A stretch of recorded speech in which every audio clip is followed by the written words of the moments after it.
आज आम्ही संघचे तलाठी पंकज कांबळे यांच्या कामकाजाच्या विरोधात तक्रार देण्यासाठी अप्पर तहसीलदार कार्यालय संख या ठिकाणी आलेले आहे। त्यांच्या विरोधातील तक्रार सर्व आम्ही लेखी स्वरूपात आदरणीय अप्पर तहसीलदार मॅडम यांना दिलेले आहे। भरपूर दिवसापासून संघचे तलाठी पंकज कांबळे याचा मनमानी कारभार संघ गावामध्ये चालू आहे।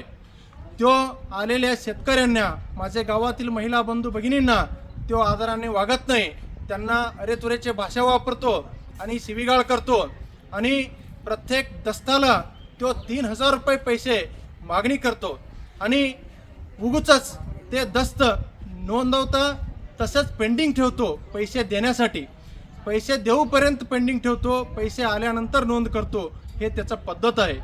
तसेच ई करार असू दे, बोजे चढवायचं असू दे, बोजे कमी करायचं असू दे, प्रत्येक गोष्टीला तो पैसे दिल्याशिवाय काम करत नाही आणि वेळेवर ऑफिसला उपस्थित राहत नाही। आणि दुसरी गोष्ट म्हणजे त्याचा कोणताही शेतकऱ्यांच्या सोबत, महिला माता भगिनींच्या सोबत चांगलं वागणूक नाही, हे अत्यंत दुर्दैवी आहे संघ गावाच्या हिताच्या दृष्टिकोनातून। त्यासाठी संघचे आम्ही सर्व नागरिक त्याच्या विरोधात आज रोजी तक्रार अप्पर तहसीलदार मॅडमांना दिलेले आहे।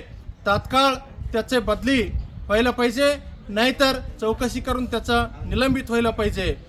जर बदली नाही केल्यास पुढच्या काळामध्ये आम्ही तीव्र स्वरूपामध्ये आम्ही आंदोलन करणार आहे, हे इशारा मी संबंधित तलाट्याला देतो आणि वरिष्ठ अधिकाऱ्यांनी याच्यावर ताबडतोब निर्णय देऊन त्याला चौकशी करून निलंबित करावे असे मी विनंती करतो।